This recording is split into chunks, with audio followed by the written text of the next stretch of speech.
today I want to talk about spending habits, and these are the principles of life. Now, the principles of life guide both the spiritual and the physical.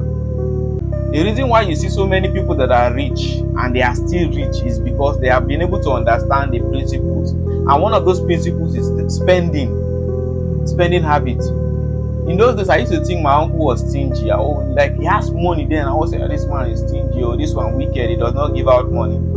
Until I came to understand that there are principles for you to stay stable. Until you learn how to control money, you're bound to go broke. And that is why many people are broke today, even when they have money, because they could not control their spending habits. Now, principles of life is even more important than prophecy. A pastor can prophesy to you that you will become a billionaire tomorrow. A pastor can prophesy anything to you. And the truth is that even if you become that billionaire tomorrow, if you don't know how to control money, the money will leave. So every money is like a stepping stone for another money. And that is why even in the Bible, there were a story of how Jesus gave some people some talent and said they should go and multiply it, and some kept their own. And when he came, he was angry, and so on and so forth. That's to tell you that every money that comes into your pocket has to be multiplied. Now, some persons, if you give them 2,000 naira, they will just finish everything and then start praying for God to give you another 2,000 naira, or start praying for another job. It is not, the life does not work like that. You have to reinvest. You need to know how to reinvest every 100 naira that comes in. That is how to stay stable. So life is deep, and one thing about life is that you need to know how to control your financial life if you want to stay stable, or else you want to go broke. And now let me just give an example. Like I said the other day, they called me from my shop and told me my shop has been marked for demolition. Now, what would have happened to me if I was not saving all this while for me to get another shop? Probably everybody that is calling me is asking me for money, and I'm doing giveaway everywhere. What would have been my fate? I will fall back to zero because I don't have backup. See, money, that's why they call it saving. Saving is what will save your life. Sometimes you have to save money even for problems. It is who that have money. Now, who get money, they feel get out of situations like problem. So money is a life-saving machine. You have to control your savings life.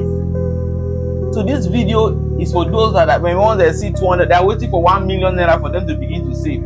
They are waiting for 10 million naira for them to begin to save. They are waiting till they have a large amount. If you don't know how to save 1 naira, you will not be able to control 10 million naira. That's the truth. So even if you do juju, and that is the reason why people that they say this one do ritual. Even if you do ritual, if you invest your money, you will die. Your children will still enjoy that from that wealth.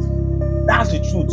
So even if you do juju, your children will still enjoy that money.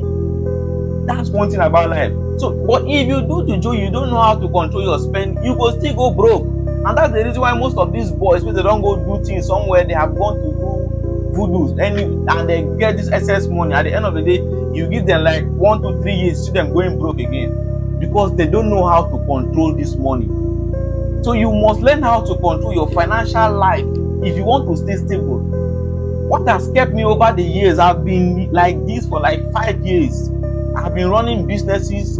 I know there are sometimes as an investor you go broke, but the broke I will go is because maybe I'm investing, or I'm reinvesting on something, and that's where I only go broke. So as a person, even if you have 1 naira, every 1 naira is a stepping stone for another 2 naira. I am urging you to know how to control your financial life.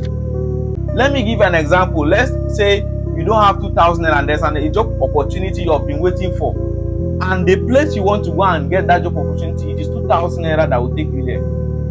Probably they call you, come to this opportunity, or the job you are waiting for you for this, today is your interview, and because you do not have 2,000 naira, you will lose that opportunity. So please control your savings life. This is one principle of life. It is even more important than prophecy. If some pastor can tell you become a billionaire, and some people will die broke, they will die without becoming that billionaire. But by the time you understand how life works, I promise you it is a gradual step. You will get there. So for you to become a billionaire, people want to be like me. They just want to be like ambition. But they don't know that I have been ambition from when I was doing my salary work. I was learning how to save. So the money you save is what will save you. Thank you.